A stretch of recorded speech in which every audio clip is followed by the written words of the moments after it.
Cassandra de Croque les mots, j'espère que vous allez bien. Aujourd'hui je vous retrouve pour vous tourner mon point lecture. Ça fait un petit moment que je vous en ai pas fait et j'ai lu pas mal de livres depuis, donc je pensais que c'était le bon moment de vous en tourner un. Je vous quittais la dernière fois avec Les Éveilleurs de Pauline Alphen, le premier tome qui est paru chez le livre de poche jeunesse au prix de 6,90 €. Vous pouvez trouver ma chronique sur le blog, mais je lui ai mis un 4,5 sur 5. Voilà, ça n'a pas été loin du coup de cœur, mais ça a été une très bonne lecture. C'était vraiment un livre qui m'a beaucoup plu parce que j'ai trouvé les personnages très attachants, la plume de l'auteur était vraiment très agréable à lire, j'ai trouvé très poétique, vraiment très sympa. Comme vous pouvez le voir, j'ai mis plein de petites étiquettes pour noter donc mes différents moments de passage, de citations qui m'ont beaucoup plu. Voilà, c'était une très bonne découverte et j'ai vraiment hâte de lire la suite. Il paraît que le second tome est en deçà du premier, mais que la suite est vraiment meilleure, donc je pense que je vais lire le second tome rapidement parce que je n'ai pas envie d'oublier ce qui s'est passé dans le premier et je pense que je l'achèterai d'ici quelques jours. J'ai ensuite lu Dash and Lily's Book of Dares de Rachel Cohn et de David Leviton, publié chez Humber, et je l'ai payé à peu près 7 €. Donc voilà, c'était le livre que j'avais très hâte de lire pour Noël. À nouveau, comme vous pouvez le voir, je l'ai beaucoup aimé. Malheureusement, je n'ai pas fait de chronique sur le blog, donc je vais vous en parler un peu plus ici. C'est l'histoire de Dash qui se promène dans sa librairie préférée et qui va trouver un petit carnet rouge, un carnet du style Moleskine, et qui, quand il va l'ouvrir, va y avoir beaucoup de défis à l'intérieur. Et en fonction de ses succès, quand il les relève, il pourra tourner la page. Et c'est ce qui va l'amener à Lily, donc Lily qui est la créatrice de ce carnet. J'ai beaucoup aimé toute cette partie de défis en fait, donc c'est-à-dire à peu près jusqu'à la moitié du roman. Ça m'a beaucoup plu, j'ai trouvé ça vraiment attractif, très sympa à lire. Les deux personnages séparément étaient vraiment très attachants, la plume de l'auteur, des auteurs était vraiment très sympathique, bien que par moments j'ai eu quelques difficultés à le lire, donc je le conseillerais pas forcément à tout le monde en anglais en tout cas. Alors après je pense que je n'ai peut-être pas été assez concentrée à certains passages pour tout comprendre, parce que voilà, il y a des passages qui sont franchement compréhensibles, je sais pas trop ce qui s'est passé. Malheureusement, on se doute bien donc de l'issue du livre, en tout cas pas forcément de l'issue, mais qu'au moment où les personnages vont se rencontrer, c'est évident je pense, ils vont pas rester indéfiniment interposés. Voilà, à partir de ce moment-là, ça m'a moins plu, j'ai trouvé que le charme n'avait plus lieu en fait, et ça m'a beaucoup déçue parce que c'était vraiment ce que je préférais le plus dans ce roman. Malgré ça, il m'a quand même beaucoup plu, donc je le conseille vraiment, surtout en période de Noël, parce que c'est un peu le thème principal au niveau des questions, des discussions entre les deux adolescents, donc c'était vraiment très sympathique à lire. J'ai ensuite pu lire Les Géants de Benoît Mainville, et c'est donc ma dernière lecture de 2014. Comme vous pouvez le voir là à nouveau, j'ai beaucoup aimé ma lecture et vous pouvez retrouver ma chronique en ligne, je lui ai mis un 3,75 sur 5. Je ne lui ai pas mis 4 parce qu'il y a quand même des passages qui m'ont moins plu que d'autres tout simplement. J'aurais aimé voir certaines choses des fois dans ce roman. Donc pour vous expliquer l'histoire, on retrouve, alors j'ai un peu oublié le nom des personnages, mais on retrouve un adolescent, enfin de 18 ans à peu près, il me semble, qui vit dans sa famille tranquillement avec sa petite sœur, et sa petite sœur sort avec son meilleur ami. Donc enfin le meilleur ami du grand frère, c'est pas très clair. Voilà, au début il n'est pas au courant de cette histoire, qu'il va y avoir le grand-père donc qui s'appelle César, qui revient après 20 ans passés en prison. Donc le frère et la sœur pensaient qu'il était mort. Et donc le grand-père va secouer un grand bazar dans la famille. C'est un roman qui m'a beaucoup plu parce qu'il est empreint de pas mal de questions qui m'ont intéressée, que j'ai trouvé vraiment très sympathique à lire. L'auteur a une plume qui m'a à nouveau beaucoup plu. Voilà, après malheureusement la fin ne m'a pas spécialement plu. Je m'attendais à autre chose mais pas à ça, je pensais pas que ça allait tirer dans ce côté-là en fait. Voilà, bien évidemment je le conseille à beaucoup d'entre vous parce que c'était vraiment un roman très sympa à lire et j'ai passé un très bon moment en sa compagnie. J'ai ensuite décidé de lire Bilbo le Hobbit de J.R.R. Tolkien, publié chez J'ai lu pour moi. Alors cette couverture est vraiment pas très belle, donc vraiment les couleurs sont hyper criardes et en fait moi ce qui me choque le plus c'est Bilbo, là, qui ne ressemble pas du tout à un Hobbit.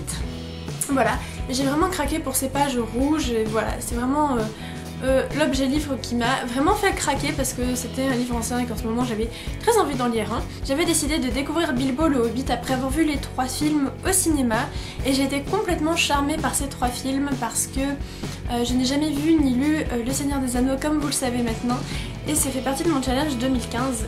Et voilà, j'ai vraiment adoré l'univers que Peter Jackson avait mis en scène et je me suis dit que ça devait être vraiment très sympa à lire.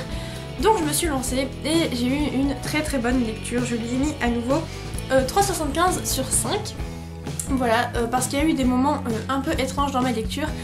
Mais ma chronique est disponible sur le blog si vous voulez vraiment plus de détails. En fait, j'ai beaucoup aimé et je suis rentrée dans le roman immédiatement parce que Tolkien a mis en place un narrateur avec beaucoup d'humour et je ne m'y attendais vraiment pas. Je m'attendais à un livre plus ennuyeux en fait, avec beaucoup d'a priori mais pas du tout finalement. Voilà, c'était très sympa à lire parce qu'il y avait pas mal d'humour et j'ai souri à plusieurs reprises. Il y a également des passages qui sont pas forcément dans les films et je trouve ça vraiment dommage. Il y en a un en particulier qui m'a énormément fait rire parce que j'ai trouvé la mise en scène extraordinaire. C'était très bien pensé et moi j'ai beaucoup aimé ça. Mais il me semble pas que ça y était dans le premier livre en tout cas, enfin c'est un peu bizarre. Et j'ai trouvé également le personnage de Bilbo et de Gandalf vraiment très attachant dans ce roman. Le seul bémol que j'ai eu à ce livre, c'est que au début, les événements étaient vraiment très rapides. Enfin, dans tout le long du livre, c'était très rapide. Au début, je trouvais ça vraiment positif parce que moi qui m'attendais à des livres vraiment longs, je me suis retrouvée avec des événements qui se déroulaient les uns après les autres. Donc en fait, ça a été très compliqué à suivre parce qu'il y en avait beaucoup. Et pour tout vous dire, en fait, le second film qui est dédié à Smaug, la désolation de Smaug, n'arrive dans le livre qu'à partir des 3/4 du roman. Du coup, j'ai trouvé ça un peu compliqué parce que du coup, vous imaginez bien aussi que le 3e film arrive un peu plus tard. C'est dommage pour moi, j'aurais aimé un livre plus long ou des films, un film en moins en fait. D'ailleurs, il me semble que Peter Jackson ne voulait en faire que 2, mais que la production lui en a demandé 3. Bon voilà, moi je suis pas forcément fan de ce genre de pratique, voilà, c'est pas très honnête je trouve, et d'ailleurs je ne vois pas l'utilité, je suis vraiment très contente d'avoir vu les films avant, parce que sinon j'aurais la sensation, je suis persuadée que si j'avais vu les films après, je me serais ennuyée, parce qu'ils sont vraiment beaucoup plus longs que le livre, donc je vous conseille de les voir avant pour les apprécier peut-être un peu plus, et en même temps ça m'a permis de rentrer beaucoup plus facilement dans l'univers de Tolkien, et je pense que pour commencer quelque part chez Tolkien, je pense que c'est la bon moyen, moi ça m'a beaucoup plu et j'ai maintenant très hâte de découvrir Le Seigneur des Anneaux. J'ai ensuite terminé il y a quelques jours Sans prévenir de Matthew Crow, publié chez Gallimard dans leur collection Scripto, qui est sorti le 15 janvier. C'est un roman qui, par de nombreux égards, peut faire penser énormément à Nos Autés au contraire, c'est indéniable, on va pas le cacher, par sa couverture immédiatement, par rapport aux étoiles, par rapport à son résumé, par rapport à certaines références à l'intérieur. Mais voilà, il faut pas du tout s'arrêter à cette comparaison là, c'est un roman qui m'a beaucoup plu. La chronique n'est pas encore disponible, enfin je dois la faire aujourd'hui, mais donc à l'heure où la vidéo sera publiée, elle y sera normalement, donc je vous invite à aller la voir. J'ai eu beaucoup de mal en fait avec le personnage de Ambre que j'ai trouvé très arrogant, qui n'est pas un personnage auquel je me suis beaucoup attachée, je l'avoue, parce que je m'attendais pas à ce genre de réaction. En revanche, donc le personnage de Francis, donc, qui a 15 ans, qui est le personnage principal et qui, suite à des migraines, se découvre un cancer, m'a beaucoup touchée, je l'ai trouvé presque très drôle en fait. C'est ce qui m'a beaucoup plu dans ce roman, c'est qu'il est empreint d'humour et j'ai trouvé ça vraiment très sympathique à lire, voilà. C'est très touchant. La fin m'a bien évidemment énormément touchée, j'ai versé quelques larmes parce que c'était très touchant. Donc voilà, je vous conseille de le lire, c'est un très bon roman et il faut pas vraiment s'arrêter à ce qu'on pourrait penser, il vaut vraiment le coup et je vous le conseille. Je vous présente ensuite mes 2 lectures actuelles. Donc il y en a une que j'ai commencé il y a un petit peu de temps et là je vais vous montrer le nouveau jouet que je me suis offert. Il s'agit donc d'une liseuse électronique. Je voulais vous le présenter dans mon haul mais j'attends un paquet qui doit arriver. Donc je me suis dit tant pis, je vous la présente maintenant. Donc c'est une Kobo Aura que je me suis prise à Darty. Donc j'avais beaucoup hésité avec la Kindle Paperwhite, mais tout simplement elle était moins chère et j'avais une garantie en plus, donc bon voilà, c'était juste après avoir comparé les 2 liseuses pendant pas mal de temps, je me suis dit elles ont rien de très différent à part le prix et l'endroit où je pouvais l'acheter. Donc je me suis jetée sur celle-ci Et j'ai commencé Les Fiancés de l'hiver de Christelle Tabos, que vous pouvez trouver au format papier chez Gallimard. C'est un roman que j'aime beaucoup pour l'instant, j'en suis qu'à 31%. Parce que j'ai l'impression de lire un peu moins vite que sur un livre, mais c'est peut-être une erreur, je ne sais pas. En tout cas, j'aime beaucoup lire sur ma liseuse, c'est vraiment très sympa à lire. Donc Les Fiancés de l'hiver, c'est l'histoire d'Ophélie qui a certains pouvoirs, donc ça se passe dans un autre monde. Elle a certains pouvoirs, c'est que quand elle touche les objets, elle peut lire tout le passé de cet objet, retracer ses différents propriétaires. Donc ça s'appelle une liseuse et elle tient un musée. Sa vie va changer le jour où les doyennes, donc on va dire un peu celles qui dirigent, vont la marier à un homme assez rustre, assez froid. Elle va devoir aller le suivre au pôle, donc dans une espèce de manoir dont elle ne connaît rien et où il y a beaucoup d'illusions. C'est très intriguant pour l'instant, là où j'en suis je n'en sais pas trop encore, mais pour l'instant ma lecture me plaît beaucoup, la plume de l'auteur est vraiment très sympathique à lire, donc je vous en parle dès que je l'ai terminée. Et donc ma seconde lecture actuelle que j'ai commencé hier soir, il s'agit donc de Gardien des cités perdues de Shannon Messenger, publié chez Lumen au prix de 15 €. Je trouve l'objet livre en lui-même absolument magnifique, les couleurs sont divines, j'en suis absolument fan. J'en suis à la page 70 sur à peu près 500 je crois, oui c'est ça, 500 pages.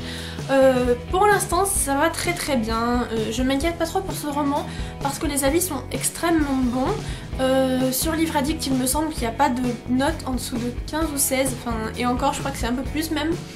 Donc franchement voilà, je ne m'inquiète pas trop, à chaque fois que j'ai vu des avis sur ce roman c'était des coups de cœur. Donc voilà, ça a l'air vraiment très sympa. Pour l'instant j'aime beaucoup le personnage principal qui est Sophie. Je la trouve vraiment très sympathique, elle me fait beaucoup rire. C'est l'histoire d'une petite fille qui a 12 ans, qui est en terminale parce qu'elle est très intelligente. Et elle trouve pas sa place dans la société, ni dans sa famille, ni à l'école avec ses camarades qui la trouvent vraiment très étrange. Jusqu'au beau jour où elle va avec sa classe dans un musée et elle a ses écouteurs sur les oreilles et son prof la trouve arrogante par cette attitude, lui enlève les écouteurs et lui demande de répéter ce qu'il vient de dire à propos d'un dinosaure, et elle va répéter tout le message qu'il vient de dire sans l'avoir écouté. Voilà, donc c'est très sympathique je trouve, et un garçon va venir la voir, donc qui a à peu près 16 ans, et il va lui dire comme quoi elle est spéciale, que c'est une fille pas comme les autres, que elle n'est pas humaine en fait, et il va l'amener dans un monde totalement différent du nôtre. Et c'était vraiment très sympa, enfin c'est vraiment très sympa pour l'instant où j'en suis. L'écriture de l'auteur est très prenante, moi j'aime beaucoup. Voilà, donc si vous voulez commencer cette lecture et qu'elle vous tente, pour l'instant je ne peux que vous la conseiller. J'en suis vraiment au tout début comme vous le voyez, donc je ne peux pas trop non plus en dire plus sur ce roman. Voilà, j'espère que ce point lecture vous aura plu, j'espère vous avoir suffisamment donné des détails concernant mes avis, mais comme je vous le dis, la plupart des chroniques sont en ligne, donc si jamais vous voulez aller voir plus d'infos, n'hésitez pas à aller sur mon blog qui est en lien en barre d'infos. Voilà, en tout cas j'étais très contente de vous filmer cette vidéo. Je pense que la prochaine vidéo sera un haul que je devrais faire dans pas très longtemps parce que je suis allée à la médiathèque et que j'ai emprunté beaucoup de livres que je vais devoir lire avant 3 semaines, donc ça va être compliqué. Sur ce, je vous embrasse et je vous fais de gros bisous, passez une très bonne journée, bye.